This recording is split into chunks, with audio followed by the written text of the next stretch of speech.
Si Papa ay nakikialam. Manood lang si Papa. Hello. Kaya tama ang sabi, Hello. religion Gusto ko palang is a sinner. gusto ko magpasalamat Sabi ni sa aking... Jesus, simple, you commit sin Papa because you are a slave of sin. Pa, ako yung man nagla-live. Wait. Ano makang-live-live? Si Papa Bibi talaga. na lang, bibi. Si Papa talaga. Ano sa akin. Ma-walk out ako. Si Papa yan, oh. Gusto ko palang pasalamatan ang aking idol na si Tyrone Onyesa. Hello.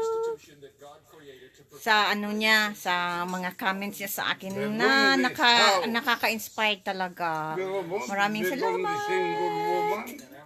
Sabi niya sa akin, lulutuan niya daw ako pag uwi ko sa Pilipinas. Salamat. Tapos ano pa? Ano pa sinabi niya?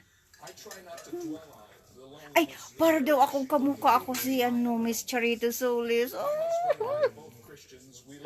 Talaga. Thank you. Pa, kamukha ko na pala si Charito Solis. Kaya na-inspired ako.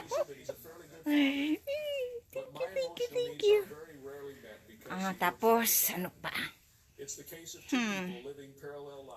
Thank you. Paborito ko yung kanta mong, ano yun?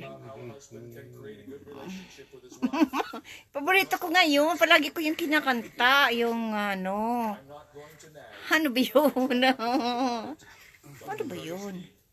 Paborito ko yung kanta mo.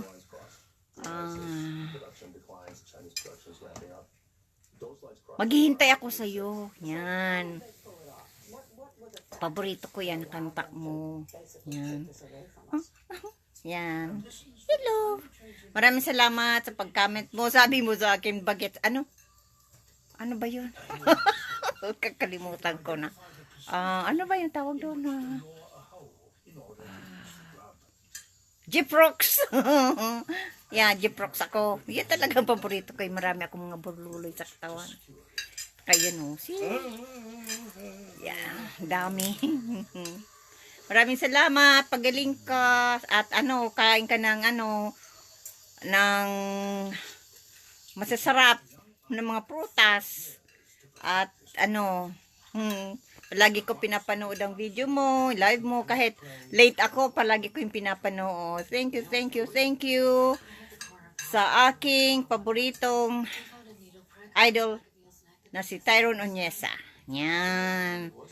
Mabait na, matulungin sa kapwa, at sobrang pakumbaba sa kapwa niya. Yan. Hindi mapagmataas. At sobrang bait. Yan, maraming salamat. Kaya na-inspired ako. Hello. Ako si look alike ni Charito Solis. Hello. Okay, maraming salamat. Sana palagi kang masaya. Ingat ka palagi. Hindi ko nababasa yan. Wala akong salamin. Ingat ka palagi. At ano pa? See you soon. Sabi mo pag nandyan ako sa Pilipinas, mauwi ka Pilipinas. At para magbanding tayo. At yan. Yan. See you soon sa Pilipinas. Hindi mo na ako makikilala kasi mapasiksi na ako. Okay. Maraming salamat. Maraming salamat sa aking idol, Tyrone Onyesa. Para sa iyo to. See you soon. Pag-uwi ko sa Pilipinas.